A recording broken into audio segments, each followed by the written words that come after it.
제가 이제 정말로 이해가 되지 않는 게 한 가지가 있는데, 이제 그게 뭐냐면, 우리 어머님들 보면 이제 헤어스타일. 어쩜 그렇게 다 똑같은지 모르겠어요. 왜 그런 거죠? 다 똑같잖아요. 근데 젊은 사람들은 안 그렇죠. 항상 유행하는 스타일들이 있죠. 근데 그거 아십니까? 유행하는 그 헤어스타일들이, 저기 우리 친구들도 있지만, 이게 강아지들 미용에서 나온 거래요. 여자들 그 헤어스타일들이 강아지들 미용에서 그게 나온 거래요. 다. 별로 이거 뭐 기분 좋은 얘기는 아니죠. 근데 이게 어디 헤어스타일만 그런가요? 옷이 또 그렇잖아요. 패션. 뭐 카라가 이게 막 커졌다 좁아졌다 하기도 하고, 또 바지폭이 넓어졌다 좁아지기도 하고. 그 유행들이, 스타일들이 계속해서 상황에 따라 변해가요. 제가 볼 땐 이게 다 상술인 것 같아요. 다. 장사꾼들 상술. 자, 근데 문제는 뭐냐. 사람들 생각에 이 유행에 맞지 않는 옷을 입으면 내가 괜히 이게 촌놈처럼 촌스럽게 느껴진다는 거예요. 저는 솔직히 이것도 잘 이해가 안 돼요. 저 같은 경우는요, 저거 비슷한 옷 입은 사람을 보면 저는 그게 좀 괜히 그 기분이 안 좋더라고요, 그렇게. 근데 아예 막 이렇게 똑같은 옷 입은 사람을 보게 되면, 저 똑같은 옷 입은 사람 한 번 본 적이 있어요. 유럽에서. 한국 사람이.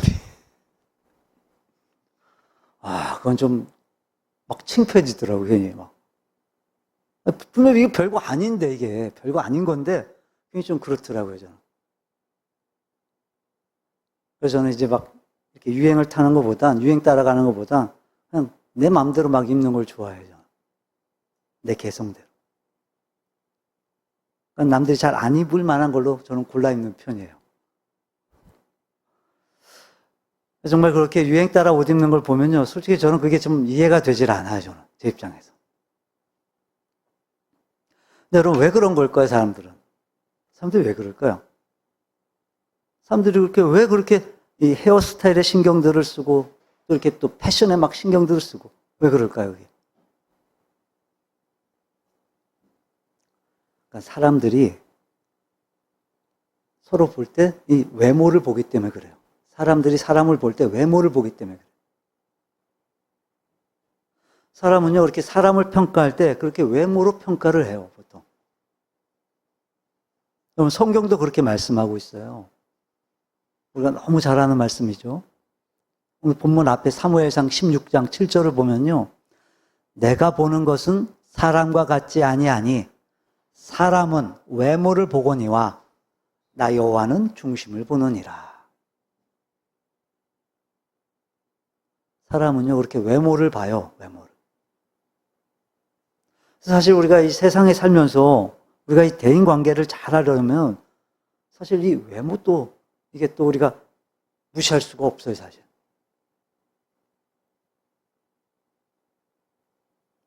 제가요, 언제부턴가 첫인상이 좋다는 소리를 들어요.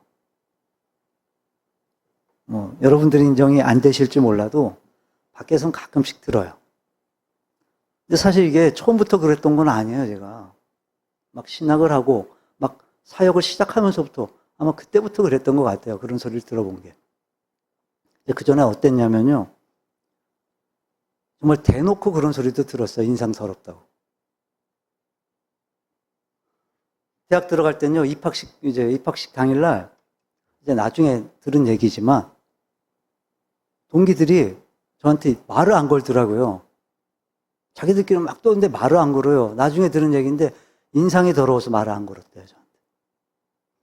그 정도로 인상이 안 좋았나 봐요. 나중에 또 후배들이 생겼을 때도, 이 후배들도요, 인상이 더러워서, 제 인상이 더러워서 무서웠대요, 처음에.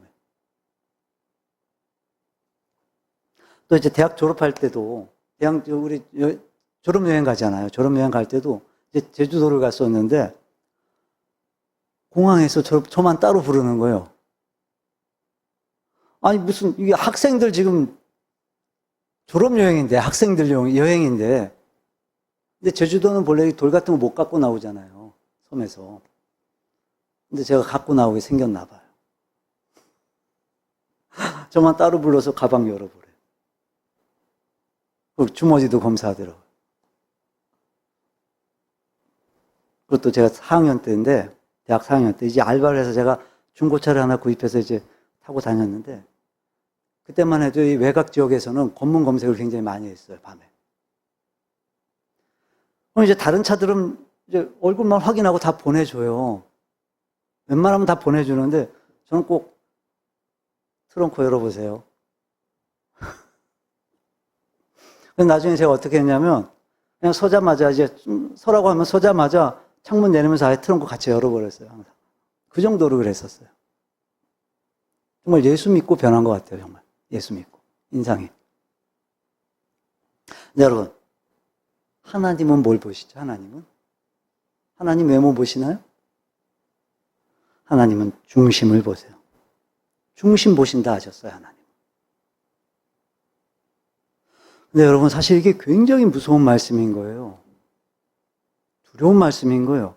그러니까 이게 지금 무슨 의미냐면, 하나님은 우리의 중심을 보시기 때문에 우리의 겉모습엔 절대로 속지 않으신다는 거예요. 그러니까 사람은 속일 수 있을지 몰라도 하나님은 절대로 속지 않으신다는 거예요. 그래서 여러분, 사람이 좋아하는 사람과 하나님이 좋아하는 사람은 다를 수 있어요. 다시 말해, 사람들이 다 좋아한다고 해서 하나님도 좋아하시는 게 아니라는 거예요. 또 사람들이 다 싫어한다고 해서 하나님도 싫어하시는 게 아닌 거예요. 여러분, 우리는 하나님은 어떤 사람을 좋아하실까?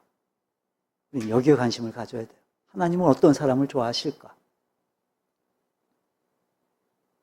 여러분, 하나님은 어떤 사람을 좋아하시고, 그래서 우리가 어떤 사람이 되기를 바라실까요, 하나님은? 오늘 말씀을 보면, 여러분, 하나님은요, 다윗을 마음에 두셨어요, 다윗을. 여러분, 그럼 하나님은 왜 이 다윗을 마음에 두셨을까요? 왜 이 다윗을 마음에 두시고 그를 이스라엘의 왕으로까지 하나님께서 세워주셨을까요? 다윗은요, 첫째는 모든 일에 있어서 먼저 하나님께 아뢰는 사람이었어요. 한마디로 말하면 다윗은 기도의 사람이었어요. 기도의 사람. 모든 일을 먼저 하나님께 아뢰던 거예요. 우리 본문 1절 다시 볼까요? 1절 다시 한번 읽어봅니다. 그 후에 다윗이 여호와께 여쭈어 아뢰되 내가 유다 한 성읍으로 올라가리이까?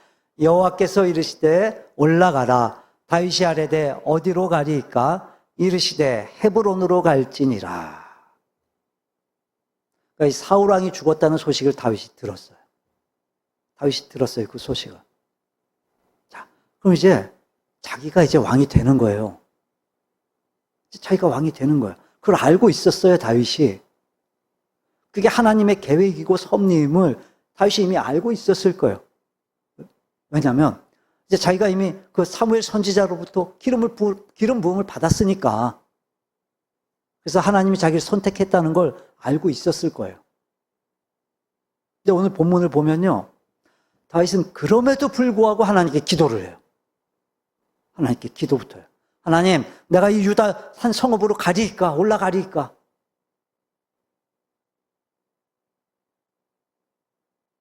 여러분, 사실 이거 너무도 당연한 일인 거예요.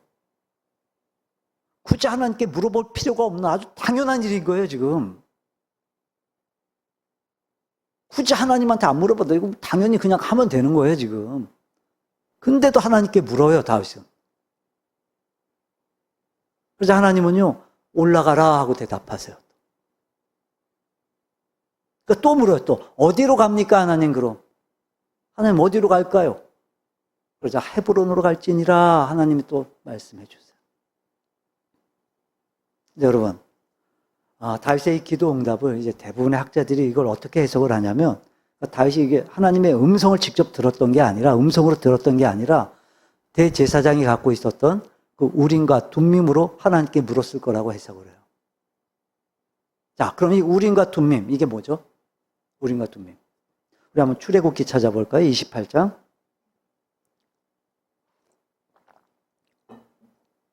네, 출애굽기 28장. 30절. 28장 30절 함께 읽어봅니다. 너는 우림과 둠밈을 판결 흉패 안에 넣어 아론이 여호와 앞에 들어갈 때 그의 가슴에 붙이게 하라. 아론은 여호와 앞에서 이스라엘 자손의 흉패를 항상 그의 가슴에 붙일지니라. 그러니까 구약 시대의 대제사장은 이제 에봇이라는 옷을 입었었는데 그 위에 겹쳐 있는 겉옷 흉패 주머니에 반드시 우림과 둠밈이라는 이 두 보석을 넣었어요. 우림과 둠밈. 반드시 그걸 옷 속에 넣었어요. 이게 무슨 의미냐면, 그러니까 먼저 이 우림은 빛을 의미해요. 우림은 빛을 의미해요. 즉 태초부터 계시는 하나님의 말씀을 세상에 선포하신 예수님의 영과 생명의 말씀을 상징하는 거예요. 자, 그리고 둠밈은 뭐냐면 이게 완전케 하다라는 의미를 갖고 있어요. 완전케 하다. 즉 그리스도 예수로 말미암아 완전한 구속 사역을 이루어준다는 의미를 갖고 있는 거예요. 완전한 구속 사역을 이루어준다. 그래서 이 우림과 둠밈은요, 이제 하나님의 뜻을 물어야 되는 그런 중대한 사안이 있을 때 이 우림과 둠밈을 사용을 했어요. 그래서 이제 이스라엘의 지도자를 세우기 위해서 이렇게 사용을 했었고, 또 전쟁을 해야 되냐 말아야 되냐 이런 중대사를 물어볼 때, 하나님께 물어볼 때 사용을 했어요. 자, 그래서 다윗이 어떻게 응답을 받았는지는 이건 정확하게 알 수 없지만 분명한 건 다윗은 이 기도의 자세, 이 다윗의 이 기도의 자세가 하나님 마음에 드셨던 거예요. 왜요? 다윗은요, 하나님의 살아계심을 분명하게 믿고 있었어요. 그리고 하나님의 약속을 절대적으로 신뢰하고 믿었어요. 그래서 모든 일에 있어서 다윗은 먼저 하나님께 하나님의 뜻을 물었어요. 반드시 하나님께 먼저 하나님의 뜻을 물었어요. 그냥 자기가 알아서 해도 될 만한 그런 사소한 일까지도 다 다윗은 먼저 하나님께 다 물어보고 일을 했어요. 이런 다윗의 모습이 저와 여러분의 모습이 되어지기를 바랍니다. 그럼 다윗이 얼마나 기도를 열심히 했는지 우리 이거 시편 보면 우리가 알잖아요. 시편 보면 시편 대부분이요, 다윗의 작품이에요. 대부분이 다윗의 기도예요. 기도, 찬양의 기도예요. 기도. 네, 여러분, 그렇게 다윗이 기도할 때마다 하나님 막 즉각적으로 그렇게 응답해 주신 것도 있었지만 사실 어떤 때는 하나님께서 침묵하고 계실 때도 있었어요. 침묵하고 계실 때. 응답이 없을 때도 있었어요. 사실 그렇잖아요. 내가 그렇게 하나님 앞에 막 기도할 때마다 막 그렇게 하나님한테 물을 때마다 막 하나님 막 그때마다 바로바로 응답을 막 해주시면 기도 안 할 사람 누가 있겠어요, 그럼. 막 신이 나서 막 기도하죠, 그럼 막 진짜. 그럴지라도, 응답이 없을지라도, 그래도 우린 정말 모든 일에 있어서 내가 먼저 결정하기 전에 우린 먼저 하나님께 기도해야 돼. 먼저 하나님께 기도하고, 그러고서 우리가 행동해야 되는 거예요.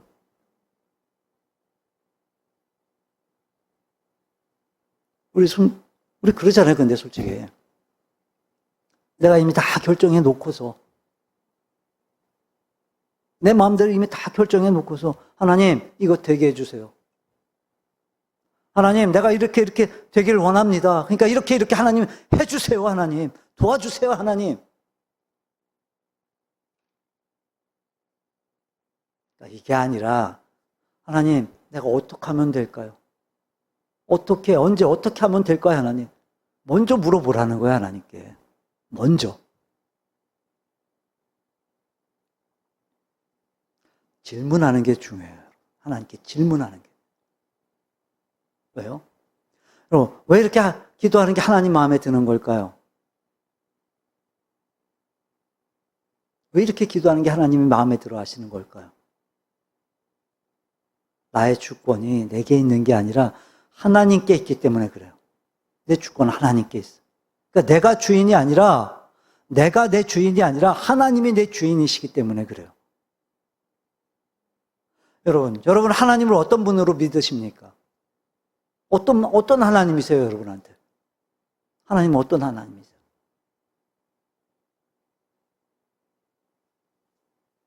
단순히 슈퍼맨의 역할을 하는 분으로, 그런 분으로 우리가 원하고 있지는 않습니까, 하나님을? 슈퍼맨 같은 하나님. 내가 어려울 때 도와주고, 내가 원하는 거 다 들어주고, 이루어주고, 그런 하나님 원하지 않습니까?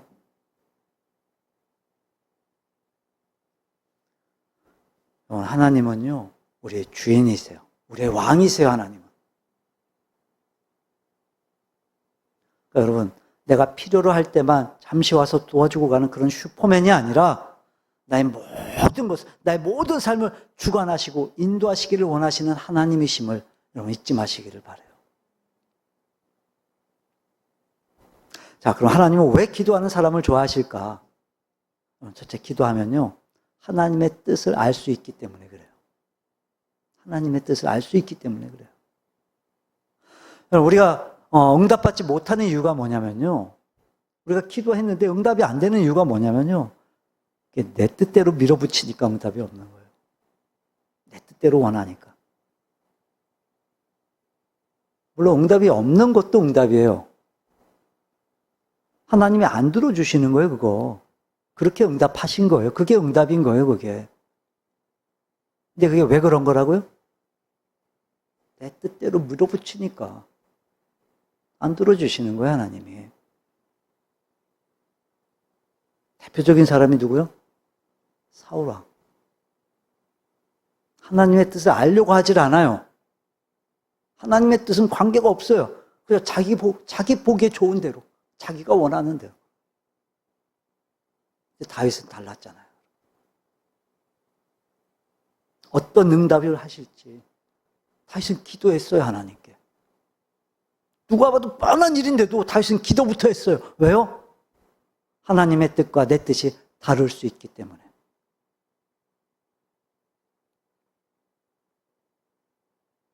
자, 그리고 또 하나님 왜 기도하는 사람을 좋아하시냐면요, 여러분, 기도하면요, 내 자신을 내가 돌아볼 수 있기 때문에 그래요.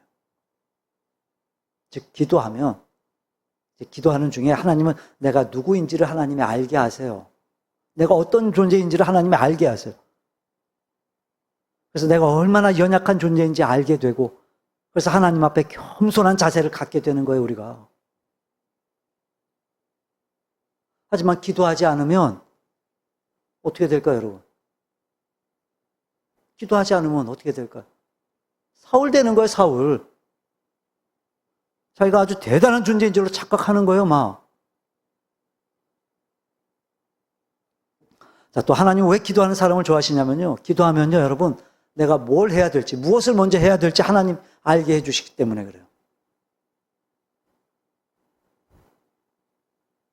우리가 기도를 하다 보면요, 내가 해야 할 일이 뭔지를 하나님이 분명히 알게 하세요.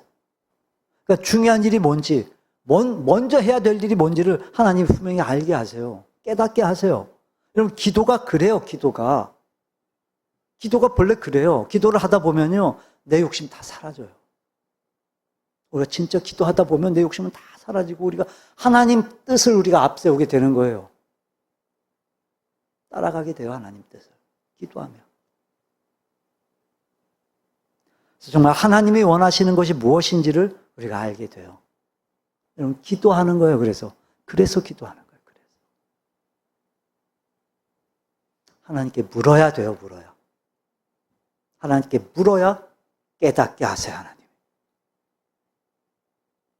마찬가지예요, 우리도 여러분. 우리가 어떤 일을 하든 간에 그 일을 하기 전에 하나님의 뜻은 어디에 있는지 우리가 분명히 하나님께 물어야 돼요. 그럼 하나님은요, 여러분, 말씀해 주세요, 분명.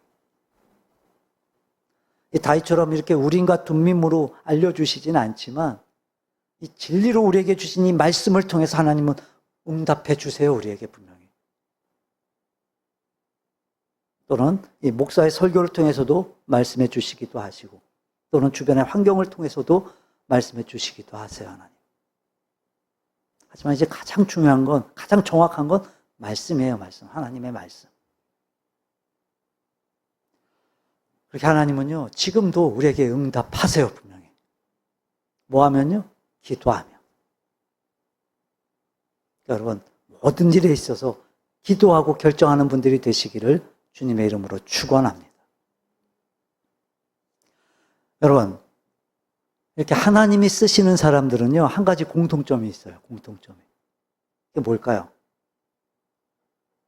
그러니까 이를 결정해 놓고 기도하는 게 아니라 일을 시작하기 전에 그렇게 하나님의 뜻을 물어요. 여러분, 모세가 그랬잖아요. 모세가. 또 여호수아도 그랬어요. 오늘 본문에 이 다윗도 그랬어요. 다윗도. 여러분, 왜 기도가 실패할까요? 왜? 왜죠? 왜 응답이 없다고요? 내 뜻, 내 생각 앞세우니까. 그걸로 하나님 설득하려고 하니까 내가 내 뜻 가지고, 내 생각 가지고 하나님 설득하려고 하니까. 하나님은요, 우리의 마음까지도 다 알고 계세요, 다. 속의 것까지 다 알고 계세요. 기도는요, 여러분, 하나님을 설득하는 게 아님을 우리가 분명히 알아야 돼요, 분명히. 설득하는 거 아니에요, 기도. 오히려 하나님께서 나를 설득하시도록 내 마음을 하나님께 여는 거예요. 하나님이 내 마음 설득하시는 거예요, 하나님이. 그게 기도예요, 그게. 그럼 예수님이 그렇게 기도하셨어요, 예수님이. 우리 마태복음 한번 찾아볼까요? 26장.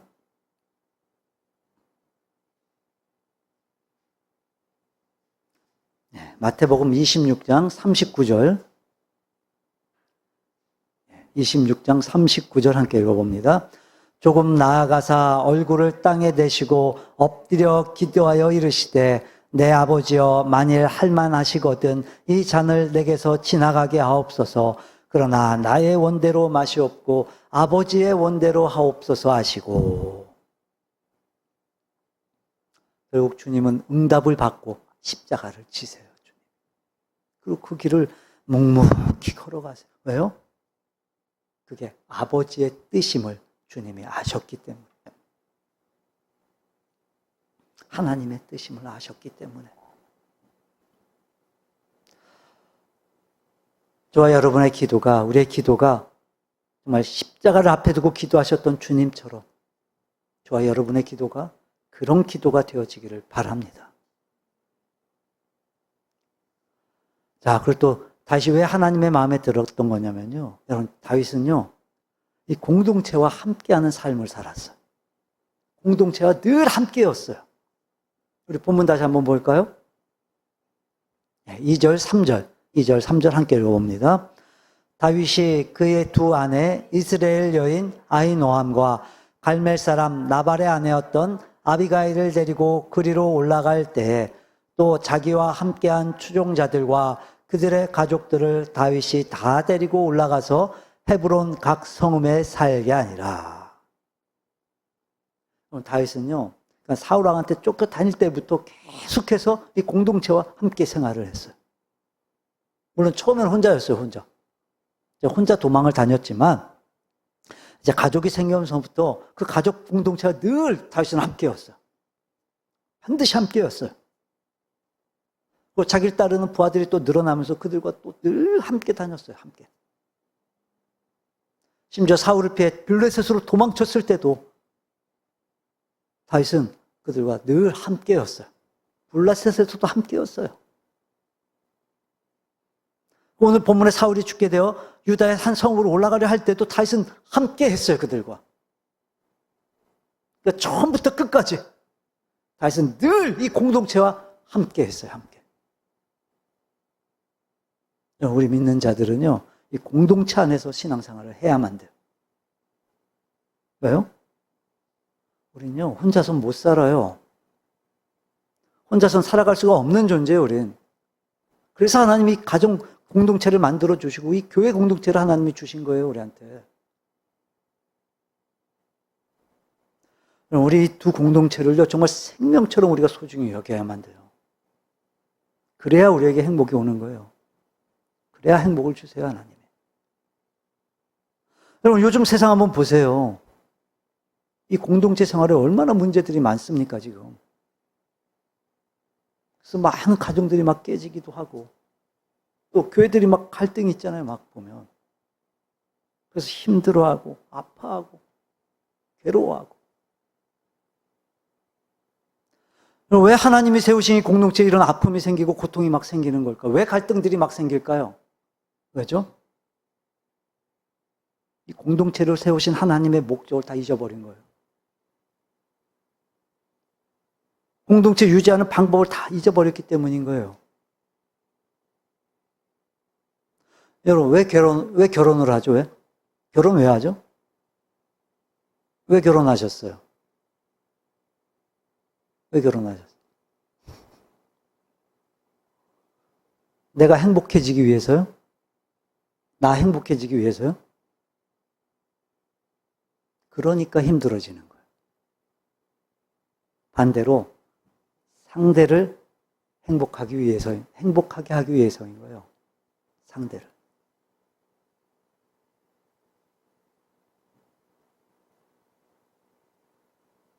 왜 교회를 나오시죠? 왜 교회 나오세요? 내가 구원받고 내가 복받기 위해서요? 물론 그거 틀리다고 말할 수는 없어요. 틀린 건 아니에요. 하지만 그것보다 더 중요한 건 뭐냐면 하나님의 영광을 위해서 나오는 거예요. 우리. 하나님의 영광을 위해서. 다윗 보세요, 여러분. 다윗. 자기와 함께한 가족들과 그 부하들, 그리고 그들의 가족들, 부하들의 가족들 다 데리고 올라가요. 다. 전부 다. 그리고 그들과 함께 하나님의 나라를 세워가요. 아무리 힘들고 아무리 어려워도 그 공동체 그 구성원들과 함께 늘 통고동록하면서 그들과 함께 생사고락을 늘 함께 했어요. 다윗은. 늘 함께 했어요. 늘. 어딜 가나. 여러분, 여러분들은 어떠십니까? 여러분은 어떠세요? 우리의 이 가족 공동체, 그리고 이 교회 공동체,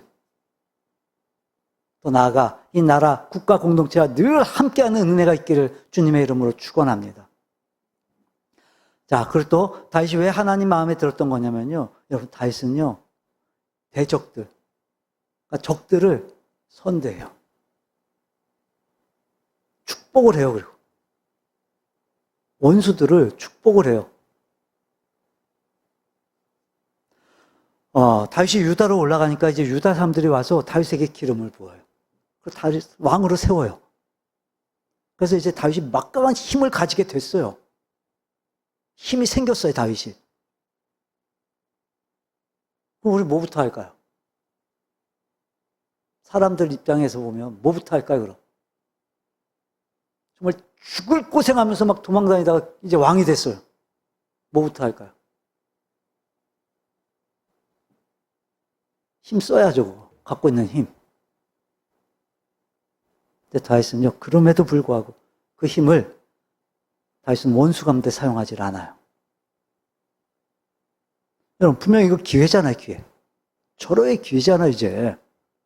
정말 수십 년 동안을 힘들게 했던 그 정적들, 그 원수들. 얼마든지 제거할 수 있잖아요, 이제 내가. 복수할 수 있잖아요, 이제. 싹 다 잡아 넣을 수도 있잖아요, 그거 다. 죽여버릴 수도 있잖아요, 지금. 힘이 있어요, 지금 그런 힘이 다윗한테. 근데 다윗은 그 힘을 그렇게 사용하질 않아요, 절대로. 오히려 전쟁터에서 전사한 자기 그 원수 같았던 그 사울왕의 시신을 거둬준 그 야베스 족속, 장사 치러준 그 야베스 족속을 오히려 축복을 해줘요. 그 선대를 해줘요. 5절 6절 한번 다시 볼까요? 5절 6절 함께 읽어봅니다. 다윗이 길르앗 야베스 사람들에게 전령들을 보내 그들에게 이르되 너희가 너희 주 사울에게 이처럼 은혜를 베풀어 그를 장사하였으니 여호와께 복을 받을지어다. 너희가 이를 하였으니 이제 여호와께서 은혜와 진리로 너희에게 베푸시기를 원하고 나도 이 선한 일을 너희에게 갚으리니. 그리고 로마서 12장 19절입니다. 내 사랑하는 자들아 너희가 친히 원수를 갚지 말고 하나님의 진노하심에 맡기라. 기록되었으되 원수 갚는 것이 내게 있으니 내가 갚으리라고 주께서 말씀하시니라. 이거였어요, 이거. 다윗은요, 그러니까 원수를 갚지 않고 오히려 그 원수를 품었던 거예요, 품었던 거. 사랑한 거예요, 오히려 원수를. 사울을 선대한 그 야베스 족속을요, 오히려 축복을 했어요, 축복을. 그 자기를 죽이려고 했던 그 대적들, 자기 편으로 품었던 거예요, 다. 그럼 다윗이 어떻게 이럴 수 있었을까? 어떻게 그럴 수 있을까? 어떻게 사울을 용서하고 사울을 선대한 그 야베스 족속을 축복할 수 있을까? 자기를 죽이려고 하던 사람들인데, 원수들인데, 어떻게 그럴 수 있었을까? 다윗은요, 하나님의 절대 주권을 믿었기 때문에 할 수 있었던 거예요. 다시 말해, 여러분, 하나님이 기름 부으셔서 사울을 왕으로 세우신 거잖아요. 하나님이 세우신 왕이잖아요. 그래서 이 사울을 대적한다는 건 곧 하나님을 대적하는 거라고 믿었던 거예요, 다윗이. 그래서 죽이지 않았던 거예요, 그래서. 그러니까 하나님의 절대 주권을 믿었던 거예요, 다윗이. 하나님은 실수하시는 분이 아니시다. 나를 힘들게 한 사울도 하나님 손 안에 있다. 그래서 하나님이 책임지실 것이다. 그렇게 하나님 믿었던 거예요, 다윗이. 그리고 이 야베스 족속. 안 두려웠겠어요, 사실? 사울 장례 치러주면서도 어쩌면 다윗의 보복이 정말 두려웠을지도 몰라요. 힘을 가진 사람이니까 이제. 왕이니까. 근데 보복은커녕 하나님께 복을 받을지어다. 축복을 해줘요, 축복을. 보복이 아니라. 그리고 그 선행을 갚아주겠다고 해요, 오히려. 그럼 이거였던 거예요, 이거. 이게 하나님 마음에 들었던 거예요, 이게. 말씀을 정리합니다. 여러분, 하나님 오늘 우리에게도 말씀을 하세요. 우리에게 하시는 말씀이에요. 기도하라 하세요, 하나님. 오늘 우리에게 말씀하세요. 기도하라 하세요. 그의 공동체를 소중히 여기라고 하세요. 그리고 원수를 사랑하라 하세요. 여러분, 하나님 마음에 드는 이 다윗, 결국 이스라엘 통일 왕국의 왕이 돼요, 여러분. 이스라엘의 왕이 돼요. 그리고 장차 오실 메시아의 조상이 돼요. 예수님의 조상이 돼요. 그리스도 예수. 여러분, 그분은 다윗의 자손으로 오셔서 우리의 왕이 되셨어요. 우리의 기도에 응답하시고 우리의 공동체를 지금도 보호하고 계세요, 그분이. 여러분, 오늘 이 다윗처럼 정말 원수를 사랑하고 용서하는 믿음들이 되시기를 주님의 이름으로 축원합니다.